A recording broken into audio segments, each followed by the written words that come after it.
Have you ever had one of those moments where reality seemed to answer you back? Not in a dramatic way, but subtly. You think about someone, and they call. You wake up with a certain mood, and the whole day seems to follow that tone. It's easy to dismiss these moments as coincidence, but they leave a quiet question behind.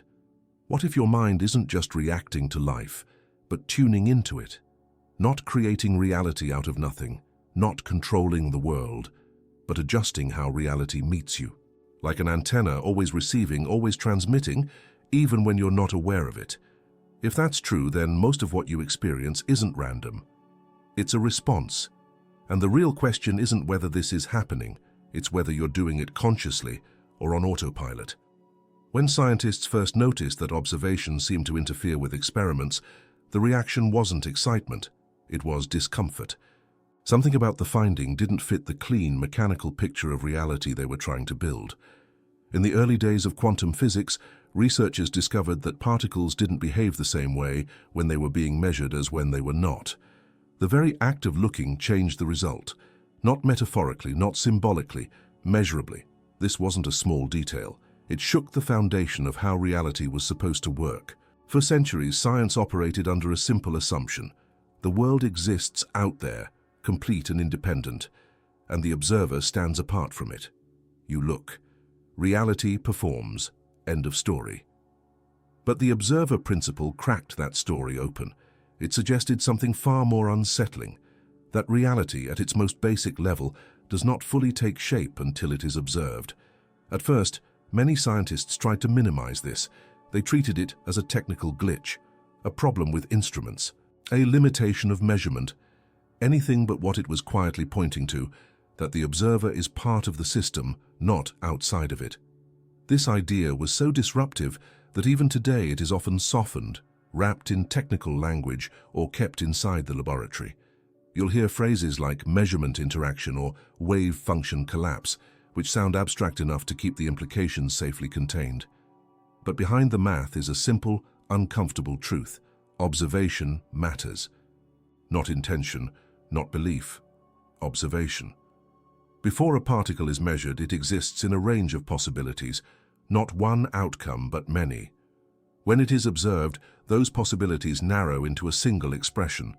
Something becomes definite, real in a specific way. And the timing of that change is what startled everyone. It doesn't happen when the particle decides. It happens when the observation occurs. Now, here's where science became cautious. Because if observation affects reality at the smallest scale, the question becomes unavoidable. What role does the observer play in the larger picture? And more importantly, where does that role end? Rather than explore that openly, mainstream discussion drew a boundary. The observer principle was declared relevant only to subatomic particles, not to daily life. As if reality politely switches rules when you step out of the lab. As if the universe says, down here, observation matters. Up there it doesn't. But that boundary was never proven. It was assumed. And assumptions are often where the most important truths are hidden. When you observe anything, an event, a person, a situation, you are not a neutral camera. Your nervous system is involved. Your expectations are involved. Your past experiences are involved. Attention is never empty. It always carries structure. And that structure influences what information is amplified, what is filtered out, and what pattern becomes dominant. This is not mysticism. It's how perception works. Two people can witness the same event and walk away with two different realities, not opinions, lived realities. Their bodies respond differently. Their memories encode differently. Their next decisions shift accordingly. Observation didn't just record the moment. It shaped the trajectory that followed. Science knows this, but often treats it as a psychological side note rather than a foundational principle. Yet when you trace cause and effect carefully, you begin to see that observation is the first link in the chain. What you notice determines what matters. What matters determines what you respond to. And what you repeatedly respond to becomes the structure of your life. So, why was this discovery so carefully contained? Because it threatens the idea of separation. If observation influences outcomes, then the observer cannot be fully separate from what is observed. And if that's true, then the story of a detached mind living inside a meaningless mechanical universe begins to fall apart. Responsibility shifts, power shifts. The individual is no longer just a passenger. This is where science hesitated, not because the data was wrong, but because the implications were too big. It's much easier to believe that reality happens to you than to accept that your mode of attention is always shaping how reality unfolds. That doesn't mean you control everything. It means you participate in more than you were taught to notice. And participation is unsettling because it removes the comfort of distance. When observation is unconscious, it still works. It just works blindly. Patterns repeat, reactions loop, outcomes feel inevitable. But nothing about that inevitability is neutral. It is the result of unattended observation running the show. This is why the observer principle matters far beyond physics. It hints that awareness itself is an active ingredient, not a passive witness.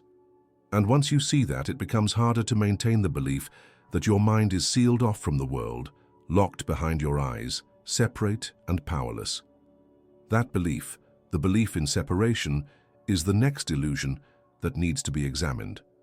Because if the observer is always involved, then the idea that the mind stands apart from reality starts to look less like truth and more like a very useful story we were taught to keep everything else intact. From the moment you learned to speak, you were quietly trained to divide reality in two. There was you and there was everything else. Your thoughts were private, invisible, locked inside your head. The world, on the other hand, was solid, external, and indifferent. This separation felt obvious, natural, almost undeniable. But what feels obvious is often the most conditioned idea of all. The belief that the mind is separate from the world is not something you discovered on your own. It was inherited, passed down through language, education, and culture. Every time you were told to be realistic, the message was subtle but clear. Reality is out there, fixed and unmoved by what happens inside you. Your inner life was framed as commentary, not causation. Yet when you look closely at your own experience, this clean division starts to blur. Think about how your body reacts to a thought. A single memory can tighten your chest, change your breathing, or flood you with warmth. Nothing in the external world has changed, yet your internal state alters your physical reality in seconds. If the mind were truly separate, this wouldn't happen. Thought would remain abstract, harmless, disconnected. But it doesn't. It moves chemistry. It shifts posture. It alters perception. And perception is not a window, it is a filter. You don't see the world as it is. You see the world as your nervous system interprets it in real time. Colors, sounds, meanings. None of these arrive untouched. They are assembled. The mind doesn't just receive reality, it participates in constructing it. The world you experience is already shaped by attention, memory, expectation, and emotional tone before you ever form an opinion about it. Still, we cling to the idea of separation because it offers comfort. If the mind is separate, then we are not responsible for much. Events simply happen. People are just the way they are. Patterns repeat because that's life. Separation turns us into bystanders, and being a bystander feels safer than being involved. But safety comes at a cost. When you believe your mind is isolated from the world, you stop noticing how deeply connected you already are. You overlook the feedback loops that quietly guide your life. Your focus narrows, your curiosity dulls. You begin to live as if your inner state is a reaction to the world, rather than part of the process that shapes how the world shows up for you. This illusion also creates a strange contradiction. On one hand, we say thoughts don't matter. On the other, we spend our lives trying to change how we think, how we feel, how we see ourselves. If the mind were truly separate, why would its condition matter so much? Why would stress age the body? Why would hope improve recovery? Why would chronic fear slowly shrink the world you're willing to move through? The truth is, separation was never proven. It was assumed because it made reality easier to manage, explain, and control. A divided world is simpler to map. But simple maps leave out critical terrain. Even modern science, despite its caution, keeps bumping into this. Placebo effects, psychosomatic symptoms, perceptual bias. These are treated as exceptions, but they all point to the same thing. The boundary between mind and world is porous. Influence flows both ways. Ancient traditions spoke of this without hesitation. They didn't describe the mind as something trapped inside the skull. They described it as a field, an activity, a movement within a larger whole. Not mystical in the fantasy sense, but practical, observable. If you changed your inner orientation, your outer experience shifted. Not magically, but gradually through countless small adjustments in perception and response. What changed over time was not reality itself, but the story we told about it. The story of separation made us efficient, but it also made us numb. It taught us to ignore subtle signals, to dismiss intuition, to distrust quiet awareness in favor of constant analysis. We learned to value thinking over observing, explaining over noticing. And that's where the next problem emerges. If the mind is not separate, then it is always in relationship with what it perceives, which means that even when you're not paying attention, something is still being tuned. Patterns are still being reinforced, assumptions are still shaping what stands out and what fades into the background. This is where the illusion becomes dangerous, not because it's false, but because it keeps you unaware of your participation. You may believe you're simply reacting to life, when in fact your habitual ways of seeing are quietly organizing it. Your expectations influence what you notice. What you notice influences what you engage with. What you engage with becomes your evidence for how reality works. Once this loop begins to run automatically, the sense of separation hardens. The world feels fixed, predictable, limited. And without realizing it, you begin to live on mental autopilot, guided less by conscious choice and more by unattended patterns of thought that have been repeating for years. Most of your thinking does not happen the way you imagine it does. It doesn't arrive as a clear sentence you consciously choose. It moves faster than words. It shows up as a feeling, a reaction, a quiet assumption that feels so normal you don't question it. And because it feels normal, you trust it. This is the trap of automatic thinking. Automatic thinking is efficient. It helps you cross the street without analyzing every step. It allows you to recognize faces, drive familiar roads, and respond quickly to danger. But the same system that protects you also runs much of your life without asking for permission, and once it takes over, it rarely announces itself. You don't wake up in the morning and decide how to feel about the day.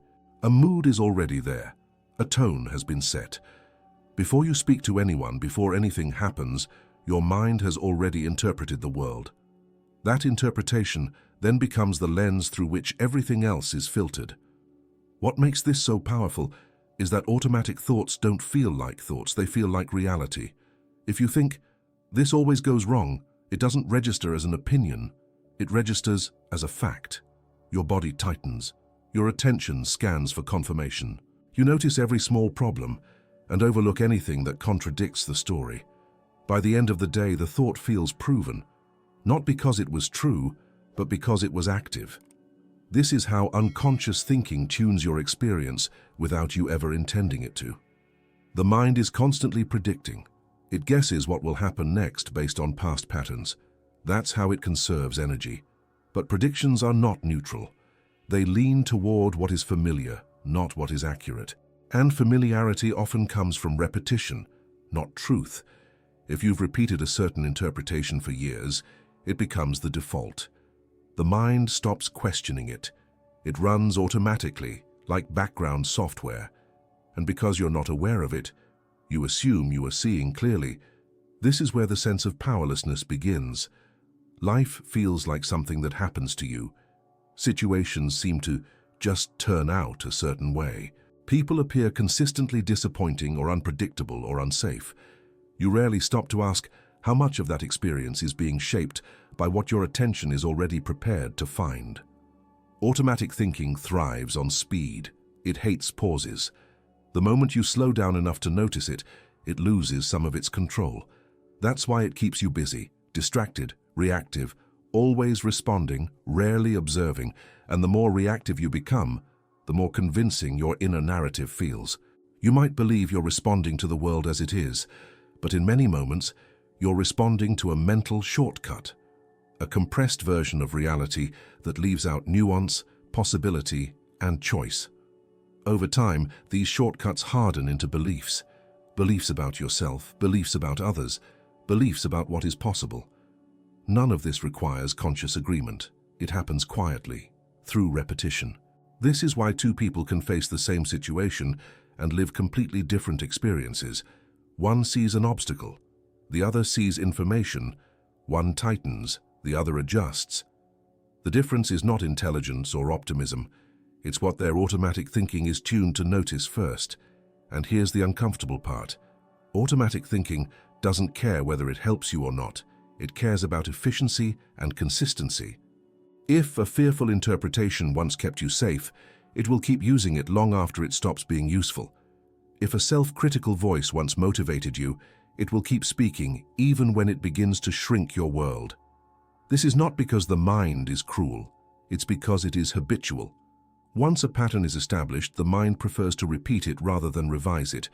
Revision takes energy, awareness takes effort, habit runs on its own. The trap is believing that because a thought appears automatically, it must be true. Or worse, that it must be you.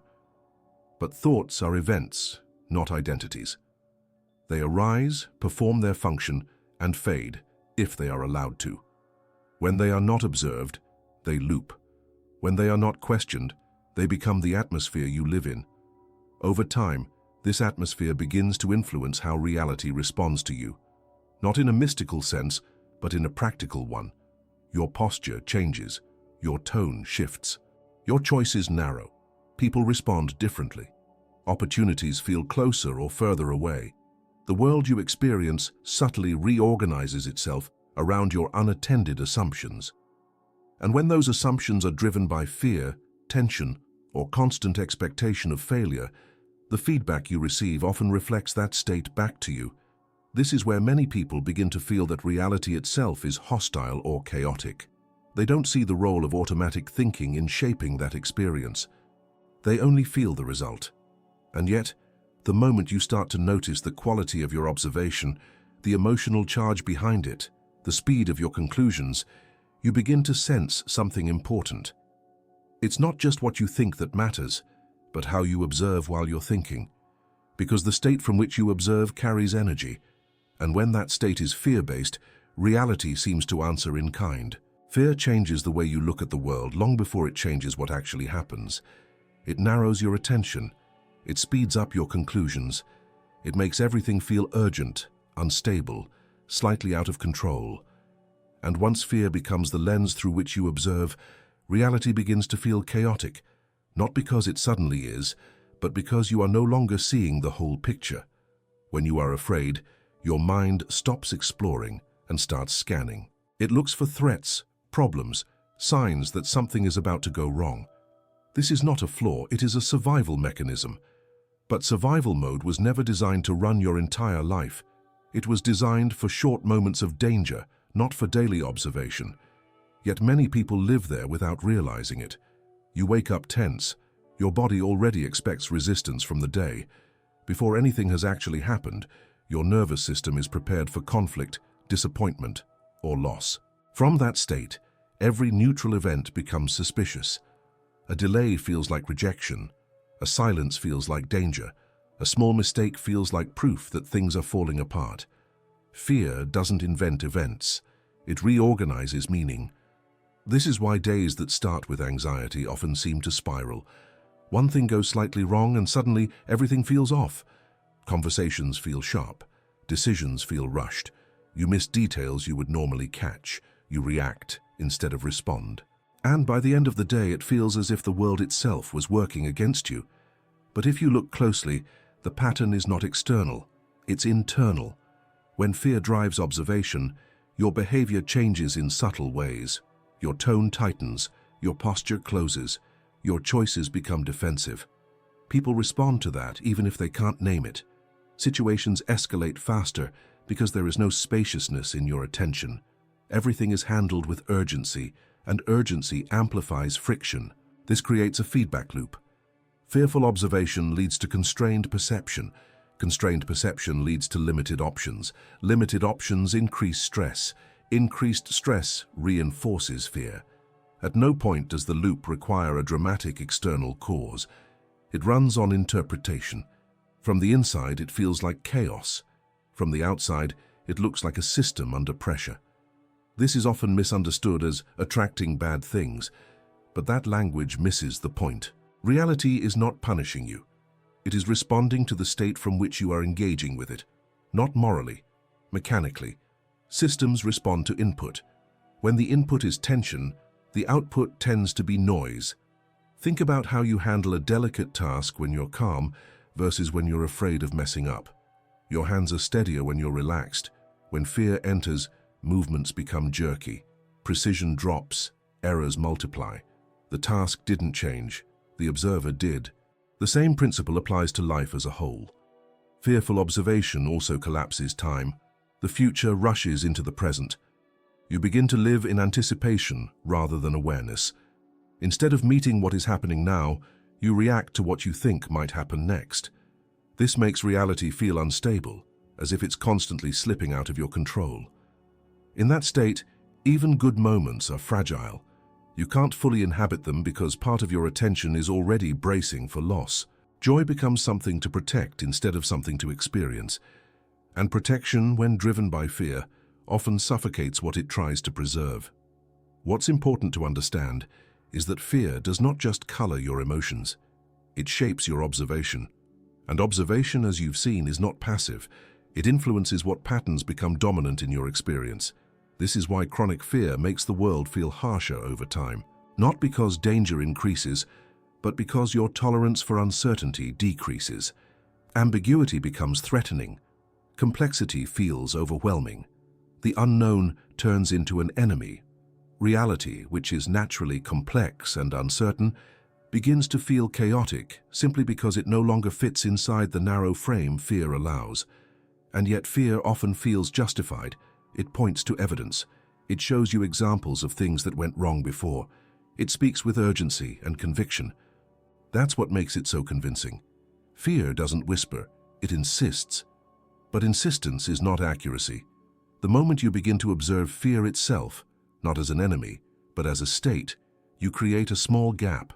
In that gap, the intensity softens, your breathing changes, your field of attention widens. You start to notice more than just threats. Options reappear. This shift doesn't eliminate challenges. It changes how they are metabolized. From a steadier state, reality feels less chaotic even when it's demanding. You see sequences instead of explosions. You respond in steps instead of reactions. The same world, observed differently, reveals a different texture, and this leads to a quiet but crucial distinction. Looking at something is not the same as observing it. Fear makes you look. It does not let you observe. It pulls you towards surfaces and away from depth. To observe requires a different inner posture, one that allows space, curiosity, and presence. And without realizing it, most people have forgotten how to do that, mistaking constant vigilance for awareness. Most people believe they are observing when they are actually just looking. The two feel similar on the surface, but they come from very different inner states. Looking is fast, automatic. It skims the surface of things and moves on. Observing is slower. It has weight. It involves presence, not just sight. You can look at something and miss almost everything that matters. Looking is what happens when the mind is already busy. It checks for what it expects to see and confirms it. A familiar face becomes a label. A situation becomes a category. A moment becomes a continuation of a story you already know.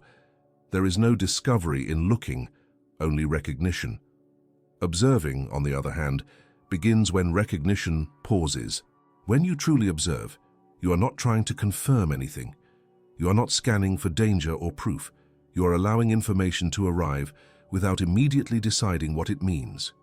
This requires a different kind of attention, one that is relaxed but alert, open but grounded. That state is rare not because it is difficult, but because it feels unproductive. It doesn't rush, it doesn't judge. And in a culture that values speed and certainty, observation can feel almost uncomfortable. Looking keeps you in control. Observing asks you to participate. When you look at a person, you see what you already believe about them, their role in your life, your history together, your expectations. All of that appears instantly, without effort. Observation softens those edges. It allows you to notice tone, timing, small shifts in expression. You begin to sense what is happening now, not what usually happens. This difference matters because reality unfolds in the present, not in your expectations. Looking is driven by memory. Observing is grounded in presence. Memory is efficient, but it is outdated by definition. It tells you what was, not what is. When memory dominates perception, the world feels repetitive. People feel predictable. Situations feel stuck. Observation interrupts that loop. It brings you into direct contact with what is actually unfolding, which is always slightly different from what you assume. Even familiar situations contain variation, but you only notice that variation when you slow down enough to let it register. Fear pushes you toward looking. It wants quick answers. It wants certainty. Observation requires tolerance for not knowing, and fear resists that. This is why, under stress, people stop observing and start reacting. They see less, not more. True observation widens your field of awareness. You notice not only what is happening, but how you are responding to it, your breath, your posture, the emotional tone behind your thoughts. This self-awareness is not self-absorption, it is orientation. When you are oriented, you can move with precision. Looking tends to fragment experience. You focus on one thing at a time, often the loudest or most threatening. Observation integrates. It allows multiple layers to exist at once. You can notice a challenge without becoming consumed by it. You can feel emotion without losing clarity. This integrated attention is what gives observation its influence. When you observe fully, you are not feeding unconscious patterns. You are not amplifying fear or habit. You are simply present. And presence has a stabilizing effect on both the observer and what is being observed. This is why observation changes outcomes. Not because it forces reality to behave differently, but because it changes the quality of interaction. When you observe rather than look, your responses become more measured. Your timing improves. You listen more accurately. You speak more precisely. The system you are part of begins to regulate itself. From the outside, it may look like calm or wisdom. From the inside, it feels like space. Looking keeps you on the surface of life. Observing takes you into relationship with it. And relationship is where influence lives. Most people don't realize how rarely they observe. They assume attention is on or off, when in fact it has texture, depth, direction. The quality of your attention shapes what you experience long before you decide how you feel about it. This is why simply trying to think positively rarely works. Thinking happens on top of observation. If observation is rushed, tense, or narrow, new thoughts are quickly pulled back into old patterns. Without a shift in how you observe, effort stays superficial. When observation deepens, effort decreases. You stop fighting reality and start reading it. You sense when to act and when to wait. You feel when something is aligned and when it's forced. This sensitivity doesn't come from analysis. It comes from contact. And contact requires tuning. Just as a radio must be adjusted to receive a clear signal, your attention has to be calibrated. If it's too tight, everything sounds distorted. If it's too loose, nothing stands out. Observation is the act of fine-tuning your inner receiver. Most people don't realize they are constantly adjusting the dial, often in the wrong direction, chasing clarity while increasing noise. And until that tuning becomes conscious, the signals they receive from reality remain scrambled. If you think of the mind as a radio instead of a factory, many things begin to make more sense. A radio doesn't create music. It doesn't argue with the signal. It receives, filters, and translates what is already present into something you can hear. When the tuning is off, the sound becomes distorted. When the tuning is precise, the signal comes through clearly. Your mind works in a similar way. At every moment, reality offers far more information than you can consciously process. Sounds, signals, cues, possibilities, meanings. You don't receive all of it. You receive what you are tuned to. Attention is the dial. Expectation is the preset. Emotional state determines whether the signal arrives clean or filled with static. Most people don't realize they are constantly tuning their minds. They assume the station they're on is simply what's happening, but what's happening and what you're receiving are not always the same thing. When you're anxious, the dial turns toward threat. When you're resentful, it leans toward injustice. When you're curious, it opens to nuance. The external world may not change at all, yet the experience of it shifts dramatically. This is not imagination, it is selection. Just like a radio in a noisy room, the mind has to filter. It amplifies some frequencies and suppresses others. That filtering happens automatically unless it's made conscious, and once it's automatic, you stop noticing that tuning is even occurring. This is why people can live in the same city, work in similar jobs, and yet describe entirely different realities. One experiences constant pressure and hostility. Another experiences challenge and growth. The difference is not the environment, it's the frequency being received. The mistake many people make is trying to change reality by fighting the signal they don't like. They argue with what they hear, they judge it, they wish it would stop. But a radio doesn't improve reception by criticizing the noise. It improves reception by adjusting the dial. The same is true for the mind. When something feels off in your life, the instinct is to push harder, think louder, control more. But effort without tuning often increases distortion. The mind becomes tense, attention narrows, static increases. You end up reinforcing the very signal you're trying to escape. Fine-tuning is quieter than force. It begins with noticing the quality of your attention, not the content of your thoughts, but the tone beneath them. Is your attention tight or open? Rushed or steady? Defensive or curious? These qualities determine what information you're able to receive. When the mind is tight, it filters aggressively. Only what fits the existing story gets through. When the mind is open, new signals are allowed in. Possibilities that were previously invisible become noticeable. Timing improves. Intuition sharpens. You don't become psychic, you become receptive. This receptivity is often misunderstood as passivity, but it's the opposite. A well-tuned radio is responsive. It picks up subtle changes. It adjusts quickly. It doesn't get stuck broadcasting the same noise over and over again. The mind, when well-tuned, becomes adaptable. This doesn't mean you accept everything without discernment. A radio still chooses a station, but the choice is deliberate, not habitual. You are no longer trapped listening to whatever signal happens to be loudest in the moment. Many people unknowingly stay tuned to the same frequencies for years: worry, self-criticism, comparison. These stations feel familiar, even if they are exhausting. Changing them feels strange at first, not because the new signal is wrong, but because it is unfamiliar. Familiarity is not the same as truth. When you begin to fine-tune your attention, you may notice moments of clarity followed by old noise returning. This is normal. Dials drift. Habits pull you back. Fine-tuning is not a one-time adjustment. It's an ongoing relationship with attention. And the more conscious that relationship becomes, the less power unconscious programming has over you. What's important to understand is that tuning does not create reality out of nothing. It determines which aspects of reality become dominant in your experience. Just as a radio doesn't create the broadcast, your mind doesn't invent the world, but it decides which parts of it you live inside. This is where science and lived experience quietly meet. Perception shapes behavior. Behavior shapes outcomes. Outcomes reinforce perception.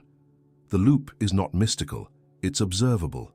And yet, long before modern science, spiritual traditions spoke of attention as a force, not because it bends the universe to your will, but because it stabilizes coherence.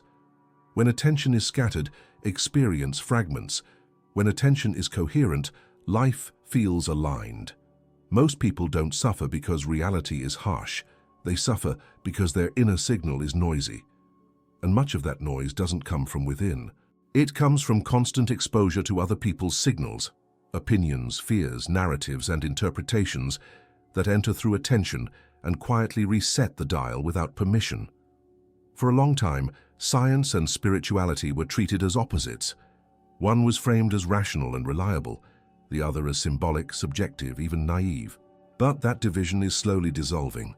Not because spirituality became more scientific, but because science became more honest about what it was actually observing. Long before laboratories and equations, ancient traditions paid close attention to the effects of attention itself. They noticed that what you repeatedly focus on grows stronger in your experience, not as a belief, but as a pattern. Anger fed more anger. Gratitude softened perception. Stillness clarified decisions. These observations weren't mystical claims. They were practical insights drawn from lived experience over generations. At the time, there was no language of neurons or feedback loops. So the insights were framed as stories, metaphors, and teachings. Where attention goes, energy flows. Today, that phrase may sound vague, but when translated into modern terms, it becomes surprisingly precise. Neural pathways strengthen with repeated focus. Perception biases reinforce behavior. Attention trains the brain. Science didn't disprove ancient wisdom. It explained the mechanism. Modern research shows that the brain is not a fixed structure. It rewires itself based on use. What you attend to regularly becomes easier to notice, faster to interpret, harder to ignore. This is not philosophy. It is neuroplasticity. Attention leaves physical traces in the nervous system. At the same time, physics discovered something equally unsettling. At the most fundamental level, reality is not a set of solid objects behaving independently. It is a field of probabilities. Observation collapses those probabilities into specific outcomes. Again, the language is technical, but the implication is simple. Attention matters. Spiritual traditions never needed to measure particles to know this. They observed it inwardly. They noticed that the quality of awareness changed the quality of experience. A distracted mind suffered more. A disciplined mind perceived more clearly. A fearful mind lived in a harsher world. Science arrived at the same conclusion from the outside in. What's important here is not who was right first, but what happens when both perspectives meet. When science describes the how and spirituality points to the what, a fuller picture emerges. One grounded in evidence, the other grounded in experience. The problem is that much of this knowledge remains fragmented. Science often keeps its findings in academic language, removed from daily life. Spirituality sometimes keeps its insights in symbolic language, removed from practical application. And so people miss the bridge between them. That bridge is attention. Both domains agree on one thing. Whatever you consistently attend to becomes more real to you. Not because it is the only thing that exists, but because it is the thing you are training yourself to notice and respond to. Over time, that training shapes perception, behavior, and outcomes. This is not about blind belief or positive thinking. Science has shown that forced optimism can backfire. Spiritual traditions also warned against false positivity. The emphasis was never on pretending everything is fine. It was on seeing clearly without distortion. Clarity is the common ground. When attention is fragmented, reality feels overwhelming. When attention is steady, complexity becomes navigable. When attention is hijacked by fear, the world feels hostile. When attention is grounded, the same world feels workable. Neither science nor spirituality claims that attention controls everything. What they both reveal is more subtle. Attention conditions experience. This conditioning happens whether you are aware of it or not. The difference is agency. When attention is unconscious, patterns run you. When attention becomes conscious, you begin to work with those patterns instead of being driven by them. Ancient practices like meditation were not about escaping reality. They were about refining observation, slowing it down, making it less reactive. Modern neuroscience now confirms that these practices change brain function, emotional regulation, and perception. Again, the language differs, but the insight is the same. The mind that learns to observe without immediately reacting becomes more coherent. Decisions improve, stress responses soften. The world does not magically transform, but it becomes less chaotic because the observer is less chaotic. This convergence is not an accident, it's a correction. For centuries, science tried to remove the observer to remain objective. Spirituality tried to understand the observer to reduce suffering. Both approaches reached a limit. Now they are circling back toward the same realization. The observer cannot be excluded. And yet knowing this intellectually changes very little. You can understand neuroplasticity and still live on autopilot. You can admire ancient wisdom and still allow your attention to be constantly pulled by noise. Knowledge does not equal integration. Integration happens when you notice how easily your attention is influenced, how quickly it is pulled outward, how often it is shaped by sources that have no stake in your well-being. This is where the next quiet problem appears. Even when the mind is capable of fine-tuning, something else is often holding the dial. Not fate, not biology, other people's signals, constantly entering through your observation and slowly programming what feels normal, important, or real. One of the most influential decisions you make each day is not a decision at all. It's what you allow into your attention. Most of the time, this happens silently, without debate, without consent. Signals enter, stories repeat, emotions are suggested, and slowly, the dial of your mind is adjusted by hands you never see. This is the silent mistake. You may believe your thoughts are your own, but much of what feels like thinking is actually reacting to information that was planted moments, hours, or years ago. News headlines framed to provoke fear. Opinions repeated often enough to feel like facts. Images designed to trigger comparison. None of this needs to persuade you consciously. It only needs your attention. Attention is the gateway. Once something passes through it, it begins to influence perception. The mind learns through exposure. What you see repeatedly becomes familiar. What is familiar becomes acceptable. What is acceptable becomes normal. This process doesn't require agreement. It runs on repetition. And because it's gradual, it rarely feels invasive. You don't notice your attention being trained. You notice the result and assume it's natural. Over time, this training shapes what you expect from the world, what you fear, what you desire, what you believe is possible or impossible. You begin to react to reality based on a script you didn't write. This is not about manipulation in a dramatic sense. It's about default settings. When you don't consciously tune your attention, it tunes itself to whatever signal is loudest and most frequent. And in a world saturated with information, the loudest signals are rarely the most nourishing. The nervous system responds before reason has a chance. A headline spikes anxiety. A comparison image triggers inadequacy. A repeated narrative hardens into belief. By the time you notice how you feel, the signal has already done its work. This is why so much influence is invisible. It doesn't tell you what to think. It tells you what to notice. And what you notice becomes your reality. The danger is not that others have perspectives. The danger is that their perspectives quietly replace your capacity to observe for yourself. You stop asking, what is actually happening here? And start reacting to pre-packaged interpretations.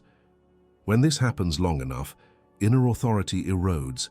You lose trust in your own perception. You look outward for cues on how to feel, what to value, what to fear. The mind becomes reactive rather than responsive. This is especially subtle because it often feels like staying informed, staying connected, staying aware. But awareness without discernment is not awareness. It is exposure. A well-tuned mind chooses its input carefully, not out of avoidance, but out of respect for its own sensitivity. Just as you wouldn't pour random substances into a delicate instrument, a mind that understands its influence becomes selective about what it consumes. When that selectivity is absent, emotional states begin to fluctuate wildly. One moment you feel hopeful, the next, overwhelmed. One day the future seems open, the next, it feels closed. These shifts often have little to do with personal experience and everything to do with borrowed signals. And yet, because the signals arrive through your own senses, they feel personal. The reaction feels like yours. The fear feels justified. The urgency feels real. This is how programming works. Not through force, but through familiarity. Over time, this borrowed mental environment shapes how you observe reality itself. You begin to look through layers of interpretation that are not yours. The world feels harsher, faster, more divided than it actually is. Your attention is pulled outward, away from direct experience and into constant commentary. This constant commentary fragments observation. You stop seeing clearly. You see through noise, and when observation is noisy, reality feels unstable. You feel pulled in too many directions, decisions become reactive, clarity feels rare. The problem is not a lack of intelligence or willpower, it is a lack of quiet. To reclaim your mind is not to withdraw from the world. It is to re-establish authorship over your attention, to notice when your emotional state is being shaped by something you didn't choose, to pause before accepting an interpretation as truth. This pause is powerful because it interrupts automatic tuning. It creates space for observation instead of reaction. Without that pause, it becomes easy to forget something essential. Your mind is not meant to be a container for everyone else's fears, opinions, and projections.